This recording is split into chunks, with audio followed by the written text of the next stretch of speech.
possibility that Sanji might go Kadita. Oh man, 3 mid lane bans. I think this will continue with 4. Actually, I don't know. Do they ban the Valen? I mean, we did say the mid laners are going to be the focal point, but I didn't expect it to be this much of a focal point. Well, at this point, if you want crazy, they're quick with it. Yeah, they're very quick. They know each other so, and instantly a Harith ban. Yeah, the draft has been so fast. Yeah, is it too much to ask? Hey, Sanji, just whip out a Gushen already? Also, Assassin's ban on the left, Mage's ban on the right. Oh, what are they making Kyrie use then? I mean, they have already the Chofarsa, great combo in the... An Amon for the jungle. Gee, dude, Hey. I know Onwawa must be singing, jumping, so happy here. He's been preaching about the Amon ever since the patch drop. He's like, guys, come on, give my boy Amon a chance. And I'm like, Onwawa, no, Yeah. stop. That's in your rankings, man. He was in the unused heroes chart we had earlier. That's one less of the unused heroes. Yeah. There you go. The Amon makes his debut. And up against this comp, technically you don't have dashes, so you aren't really going to be fully beaten down by the Phoveus, but this tanky lineup is scary for the Amon. Like, you're good against squishies, against Yushin, sure. Plus the Selena now, even harder to get these targets, and a Granger to seal things in the draft. TLPH, this is a great composition, just playing pure front to back with the 2 carries. And they have a chance for potential outplays and surprising initiations through the Selena. Onyx, what's their last pick going to be for the gold lane? It's an Irithel. Classic response. Severo. Yeah, and it's a Severo comfort pick too as well. He's shied in previous international tournaments with that hero. One of the fastest drafts we've seen all MSC long. Just goes to show how well they know each other. Again, it's Team Liquid and it's Onyx. Best of 3. Winner goes to knockouts. It's your time to shine. Ladies and gentlemen, here we go. Welcome to the match of the day. This is the moment we've all been waiting for, let's be honest. Even day 2, I was getting questions everywhere saying, Mirko, are you going to cast a TLPH? I'm like, yes, it's tomorrow though. But we are here finally. Go and cast your votes in the comment section down below in the live chat. Is it TLPH or Onyx ID that will make it to the knockout stage first? They had an entire day to prepare for this match, Mirko. I'm pretty sure they've also prepared way back. And that draft was a testament to just how familiar they indeed are with each other. I'd say the most unfamiliar we are with in this game would be how the Amon would play out, because it's the first time we'll be seeing it in a while. But if it's just really pure burst damage and finding targets, then I think it is going to be a pretty reliable jungle pick. Ooh, early game. Wow. What? Almost taking Oheb down, almost first blood, and Oheb still sticks to the flicker, doesn't want to utilize it to take as well here. And it does seem like for TL, they'll be happy with this. Yep. We're seeing the emblems come in as well for both of these teams. Another pull yourself together, this time in the hands of Sans. The mid laners have been picking it up pretty often so far today. So that's going to be a lot more flickers for Sans, and I feel like that it suits his playstyle so well. Because like this is the type of Pharsa who just literally uses the flicker aggressively whenever he wants to. But JP getting poked low and now half HP. So still a very, not so quiet game after all. First blood. And it's Sanji who picks it up against Sans. Okay, that's a rivalry between these two already. It does seem... Oh, another arrow! Sanji! Sanji? Sanji has landed 2 consecutive important abyssal arrows. And that's why, for me, I'm not a fan of the Amon. Low mobility up against something like a Selena like this. Like, the Pharsa shouldn't well, when he's in Wings by Wings, I guess. But yeah, very vulnerable to abyssal arrows for Team Liquid. And you know how good Sanji is. Sanford zoning Keyboy away. This should be a free one. Might be actually a kill too. No, Keyboy respects it. Oh, Wings by Wings from Sans. So that's why he went pull yourself together, Brigitte. Sans knows just how deadly Sanji can be, and they've literally won out the early game through Mr. Sanji. Yeah, I mean, you'd be torn between the Purify or the Flicker, but what? You just have to pick one. Wait, did Carry not get it? Or okay, he did. It's just the invisibility. I thought, oh my lord. It was just the invisible armor all this time. But yeah, so far, even with the amount of wave clear Onyx Indo has, through the Pharsa intro. It's interesting to see Team Liquid actually gain control of it. I mean, those were pickoffs after pickoffs too, and now we're seeing the rotations come in. Even though we expect fast rotations as well from them, you're always on your toes knowing that Team Liquid has the early game. And I feel like even Xavero pointed this out before we headed into this match. You cannot give them the lead because they're a team who just doesn't let go of that lead. But it's not like they were giving the lead. It's Sanji forcing the lead out of Onyx. And, you know, sometimes you just can't help it. When an Abyssal Arrow lands twice on 2 prio targets, you just gotta take it and try to come back in Turtle 2. And that's what Onyx are doing right now. That's why they're playing super safe, extra safe, after seeing how accurate Sanji can be on the Selena in the early game. So let's talk about these individual lanes, because it's interesting to see that the Xavero hasn't actually been winning out this lane entirely. Yeah. You'd expect the Irithyll to be the counter here. Both teams have been rotating into the bottom lane. Oheb doesn't have Purify, so could be an angle to gank, but JP is just too clean with those rotations, always covering these angles of attack away so that Onyx can't get Oheb. I mean, it was great that he was able to recover, because earlier on, I think in the first minute of the game, there was an early rotation from Sans, and we saw Oheb being poked down very low. So it's great that he's able to at least come back in this game, manage his lane a bit better, but he fully respects that this matchup might not indeed be that favorable for him. Onyx ID have their eyes set on Sanford. They might try to burst him down. There goes the third airstrike. Will he get away with this? The other members of TLPH actually make it! And Sanford survives. Sans able to flicker out of the Abyssal Arrow earlier. Kai joins in. Abyssal Arrow landing! Keyboy providing the cover as Sanji again is the man you need to watch. Sanford survived that, and it's TLPH with a win again. You can see the lead getting too crazy now for TLPH. Carl Teasy was already 2 levels ahead. Now he's going to have a smoother road in his own jungle, just clearing things up as Oheb picks up the gold crab and will push this lead even further. JP down below, Sanji too. Yeah, you kind of see where this might just be going, because the Yi Sun-shin is having a pretty decent time early on. Will Keyboy actually find a target, though? He lands the way of the dragon onto Sanji, but Sanji, he just won't go down. The endless shards won't even be enough to take him out. Xavero tries to deal with the other members with a heavy crossbow, but there's a clear lack of damage still from Onyx ID. Yeah, Kai popped in the ultimate, was not able to get Sanji, and that's a squishy member, so this is a problem for Onyx. They're just lacking damage in the early game. All of the kicks have not resulted in kills, and it is really bad for Onyx. They kind of need a snowball going for this jungle. Xavero's doing damage at least. They were almost able to get a few kills, but almost is never enough. TLPH have been the absolutes in game number 1 so far. And that's a concern for Onyx. Kind of like a victory dance for Team Liquid. Skypiercer done quite early in the game for Mr. Oheb. Yep. I mean, Keyboy, he's had some very decisive way of the dragons. He spots out the likes of Sanji. He gets to use them and land them on these heroes. But again, I think it's not just the endless shards, right? Even the feathered airstrike can't provide enough damage just yet towards the members of Team Liquid, so they'll have to play things a little more careful, even trying to go after Lutfi, forced to retreat under the turret. This is a massive problem if even the EXP laner is struggling this much with just the presence of Carl Teasy and Sanford. Yeah, Carl is building up to be a monster right now, scaling very well into the game as Onyx continue to do that too. They still are scaling up. It's just right now they gotta scale faster.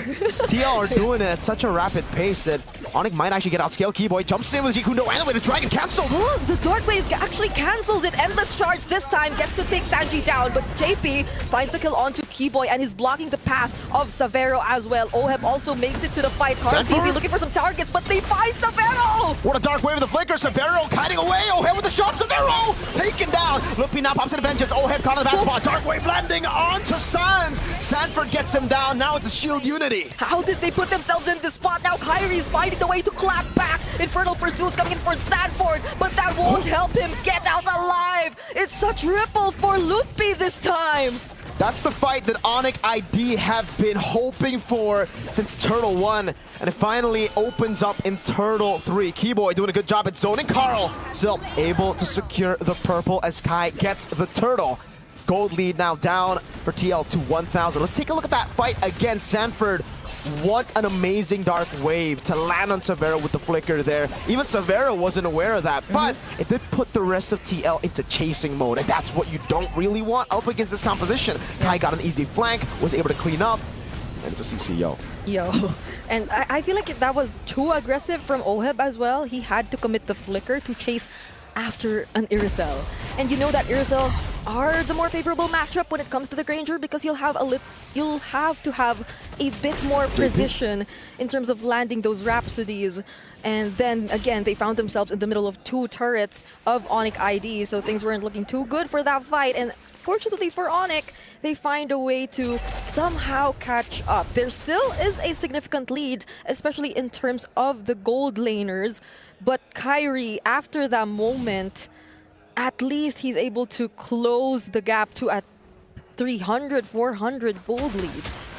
The missile arrow lands, Mountain Shocker over to the back, San's taken down by JP! Keyboy looking for a trade. Oh, will they still go for it? They cancel it with the Dark Wave, but the Curtain Call was already committed as well. Keyboy trying to look for a kick. He lands it onto JP, but he's a tanky member. Now Sanford gets punished, but Oheb, he just keeps throwing out those Rhapsodies. The Abyssal Arrows are landing so easily for Sanji. He's threading the needle all across. Severo, no heavy crossbow utilized here for Severo. He'll just take that, or he'll let Sanji take that turret. And yeah, Onyx are on the back foot again. Team Liquid, dude, that was such a crazy engage from Carl too. That Mountain Chakra on Sans, so explosive. And maybe this is why we don't see the Pharsa as much anymore. Yeah. Maybe Pharsa's just a bit too vulnerable. A lot, or if not almost all the members of Team Liquid can just try to close in on the Pharsa, and it wouldn't be that much of a problem anymore because you force out either the Flicker or the Wings by Wing. So he somehow gets to escape, but Sanford, denying the conceal immediately. Abyssal Arrow nearly lands, but JP, he might just get bursted down this time. Ludwig trying to take him down, but there's the Fettered Airstrike to finish him off. 1-4-0, but the Abyssal Arrow lands in the back. Sanford with the flicker forward, Sanji doing the same. The San duo working, Dark Wave from Sanford! That was literally a flicker to take down Sans, and now they find the kill on Kairi as well. Not even Severo with the heavy crossbow can do much. This is clearly an opportunity for Team Liquid to take the objective if they want to. It's a small win left, small win right, then a massive win with an explosive Abyssal Arrow. Again! Sanji is just too darn good on the Selena. Ladies and gentlemen, there were 3 mage bans earlier in this game, in the drafting phase. And now with the Selena, he's putting his mark down. Sanford, let's take a look at this again. I wonder how they coordinated that dive. Because like Sanford went in with the flicker, so did Sanji with the flicker. And then the Dark Wave. And then the Dark Wave and everything else followed. Carl TZ nearly died there too because he had to take the endless shards, but we just go back to the entire idea that they're still trying to chase Team Liquid in terms of items, in terms of damage. So yeah, the idea behind the Amon was there, but we're yet to see it in this game. TL will continue to push now. Enhanced Lord of the mid lane. Pushing down JP, walking up a bit too aggressively there. They're just trying to set up for the Abyssal Arrows, really. Ludwig's doing a good job though, Curtain Call. Oh, he gets to use it on Sanford and JP, so they might have to retreat for a bit. There's the Conceal too, however. So Onyx, at least, able to deal with a Lord, but that doesn't eliminate the threat of the Abyssal Arrows coming in from different angles, and Team Liquid still having the superior amount of damage. Just look at Oheb and look at Carl TZ. 7,000 gold lead now for Team Liquid, but Sanji just keeps on landing these big shots, and it stops Onyx ID from even going for picks. Usually with the Cho, you should be able to just walk up even when you're behind. But Sanji just landing it so easily, and again, it spots Keyboy out so many times. In-game equipment check here. See Halberd pick up. He wants to just go through the front line before getting through the back, so no BOD. It'll actually be, is that an Athena Shield build-up for Oheb? On the way, yeah. Okay, Onyx ID might actually try though. There goes the Curtain Call and the Fettered Airstrike trying to bring down JP and Sanford's HP. But Team Liquid, they know that Onyx ID actually want that, so they'll be trying to disengage for now, waiting potentially for the next objective. This is just such clean execution from Team Liquid overall, even during times wherein we feel like it is a bit too aggressive. It's not like they completely lose out on the fights anyway. So this is going to be a struggle for Onyx ID to find how they can set the tempo. We did see how Boye did try to do that though with the Cho that was playing from behind, but it's a different lineup right now for Onyx ID. And it is an Athena shield, right? So good against the Amon and the Farside. That's literally the only two dudes that can get to Oheb right now. He's so safe in the back. That's what we said in the draft here for Team Liquid. They're just playing a proper front to back. It is a very honest front to back, but it works, especially when your backline's so good in the early game. 007, Carl TZ, Oheb 4-1-4, Sanji continuously landing shots, and Sanford and JP peeling for the team. Twilight Armor picked up by Keyboy as well. Lutpi, I feel like whoever he decides to use the curtain call on will be such an important decision, and he might decide to use it now, but maybe not, because Team Liquid decides to engage in the fight. They go for Lutpi and try to burst him down, but the flicker! Jin Kundo from Keyboy, is that gonna be enough? Endless Charge already committed. They don't get any kills until now! Sanford down. It's gonna be traded for Keyboy now as Oheb walks up, picks up the killing spree, another stack on the Sky Piercer. Onyx forced back. That was a pretty good fight, I would say, for Onyx. They only lost their roam for the XP, and it was because of Kai. He zoned 3 of the carries behind as he walked up, tried to go for the Endless Charge. I think it was a mistap. He wanted to go on Carl TZ, but he did land on Oheb in the end. The Athena shield stopped that from happening, stopped the kill from happening. Now Abyssal Arrow lands on Lutpi, a few shots over. Oh, could they stop this from happening though? Oh, even with the Athena's shield, gets blasted with the Endless Charge. Sands will still survive, and Savero this time making things happen, but Carl TZ finds the kill onto him as well. Such a back and forth. This is the battle that we've been waiting for, and now we know why we've been waiting for, why this matchup has been so anticipated. Team Liquid, for the majority of this game, are holding on to the lead, but it never felt like too big of a lead for Onyx to just stay in their base. They were constantly walking up, farming as well, finding their power spikes, and now it's Onyx on the Lord. They're the ones, the Sky Kings, marching in. JP with a shield unity, Sanford with a Dark Wave. Oh, but Keyboy nearly fights Sanford though, but he gets to keep himself safe, but that will not keep them alive. There's a difference. Carl TZ trying his best to find the targets to deal damage, but will he be able to though? Both Sanford and JP have been taken down. Lutpi still deathless. Team Liquid lose their front lines, but keep their carries, and that's why Onyx still have to respect. There's no push in. Savero versus Carl. It's just a few shots with a crit passive. Signs in the bush. Okay. This is a very intense back and forth between Team Liquid and Onyx ID. It's still Onyx ID clearly in control of the Lord Pit, however, but how does Team Liquid approach this without their frontliners in this match? They will have to forfeit this objective. Onyx ID, even after playing from behind for quite some time, are the first to actually get the Lord here. And now it's Onyx with the lead. The gold lead at the start of the game, all towards mid, is gone. Great item with the Athena shield, but I guess that's why they still went him on, despite knowing there are a few items that can counter it. It just goes through, dude. Yeah. Like, he's gotten to a point where he's just penetrating through the magic defense. And this is why Divine Glaive and the Genius Wand is shielding into the back line. A full dive on Sans! Oh, they successfully eliminate Sans, and Carl TZ goes and finds Kyrie! The Lord in the hands of Onyx, but TL don't care! They go and penetrate through this composition of Onyx against all odds, and they dive in. Lord up top, but 4 members still in the mid lane. Sanford deciding to recall now as Keyboy looks to push in. I want to see the wave in the bottom lane now. Savero dodging with the Abyssal Arrow. Yeah, he has the heavy crossbow. They gotta be mindful of that. They can still potentially find a way to deal with the incoming waves, but they're still gonna attempt nonetheless. But Savero and Keyboy, they do successfully defend. Might pop the immortality, and there you go. But JP, he nearly got his pop too. This is MLBB right here. This is MLBB. High level MLBB. The two teams we've been waiting for. I gotta say, my expectations have already been exceeded just a bit. Let's see if they can continue to do so. Damage dealt ranking now, Lutpi, 63,000. And then a whole lot of TLPH members. So Severo, Kairi, and Sans, they gotta start stepping up in this game because right now it's just getting really, really tough to get through this front line. Yep. We did see, however, the potential angles from which Onyx ID can work on to find at least an advantage in the fight, because again, if the curtain call is landed onto either JP and Sanford, or both of them better, then you just keep them from protecting their teammates or setting things up for Team Liquid themselves, then that just gives easy access to Kairi, which I feel we saw earlier in the top lane, to look for his targets. There has been some targeting issues in that instance, but if it were otherwise, then things could potentially be better for Onyx ID this time, especially as they only lack a single item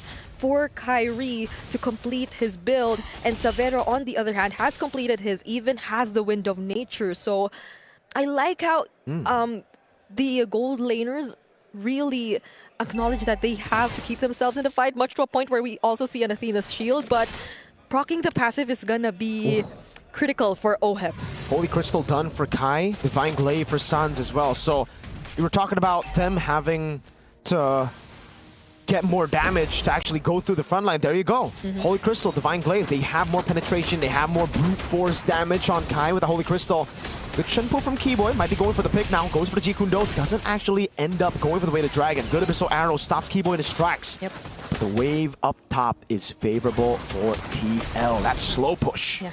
And Lutpi at least still has his curtain call, and they didn't want to go for JP. They knew that there were other more important targets to go after. They blocked Keyboy, they deny him of his attempt, and somehow Sanji finds Severo, might be punished too, but Kairi, he's next. There's a flicker from Sanford, but Keyboy and Lutpi, they baited him out. Now JP caught in the tough spot. Lutpi walks back up. Keyboy looking for the Jeet Kune Do. Will be able to get it down now with the Chunpu as well. Immortality down for JP. Lutpi zoning them in the back line. It will be JP falling as Lutpi continues to the chase. Doesn't have the curtain call just yet. Pops into vengeance. Chases down the goat. Carl buys the Immortality and gets away. Keyboy! Oh, but there's a flicker way of the dragon and the Fettered Airstrike. Still has the Traceless, however, but Kairi gets the last hit. Wave up top crashing. Onyx need to deal with it. That's going to be a whole base turret taken down. Can they go for it in time? No. It'll be a base turret take for Team Liquid, but Onyx win the fight. Oh, what a back and forth from the two champions. This 20-minute game, I feel like it hasn't been that long even, because of just how the back and forth has been like 20 minutes, going. I agree. It doesn't feel like 20 minutes, but Okay. that was such a play from Sanji, yes. But I feel like Team Liquid could have been a little more careful, because they already had the Lord. They already had the Lord, but there was still a flicker from Sanford to try and engage for Onyx ID. So that might have cost them this situation that they're currently in. And now in the live cam, they're still trying. Okay. Yeah. This is insane, MLBB. It really is. I don't know if you guys caught that in live cam view, but JP popped into conceal and had a battle of invisibility. Like, JP was trying to catch Kai. Kai was invisible. They were just sidestepping each other, dancing around. Takes two to tango, and both of them knew the assignment. Gold lead gone. I mean, the gold lead really hasn't been relevant at all in the last few fights. So now the big advantage for TL is the fact that they have a slow push into Onyx space for free up top. Bad news is, it's not the far lane, so Onyx can still deal with it constantly. What is Sanji trying to build here? Could it be a Winter Crown for his Selena? So he could put himself in a little more, I don't know, dangerous positions.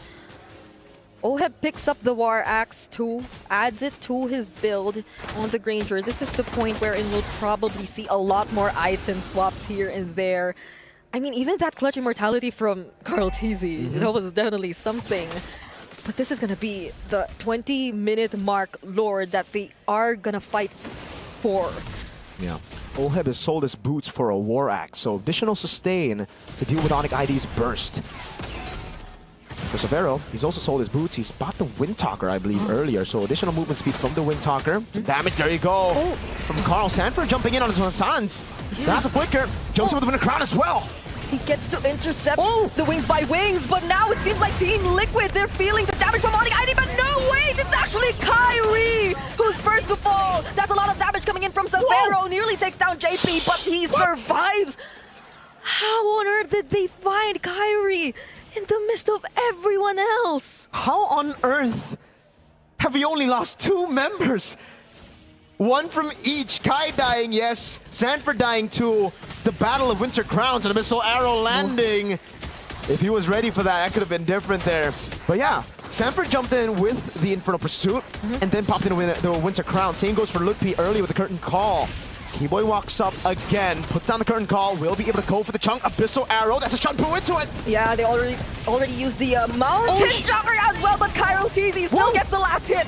Somehow though, Severo, he seems like he has enough damage to deal with the remaining members of Team Liquid! But back to Shield Unity! JP gets away with 1 HP, you can see that smile! A smirk from the man who's at fault. Team Liquid have found a way to win that fight, to secure that objective for themselves. The moment they were able to take out Kairi, that was already a massive win for them heading into the fight. So now Onyx ID will have to rely on their defense.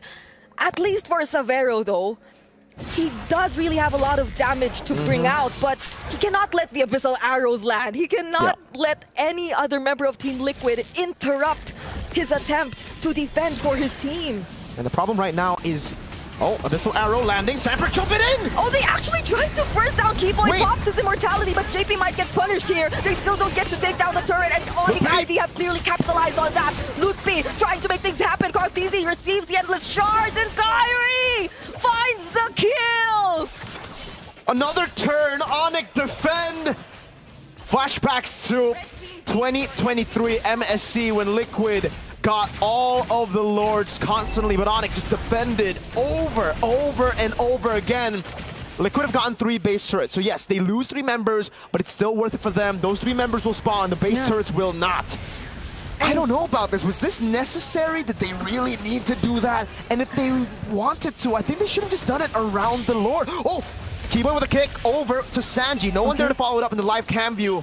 And then wait, they want to go for it. 3 members still down. Onyx! They have 2 minions alongside them. They're trying to zone out the other members, and they will just go for the base! Onyx! The Sky Kings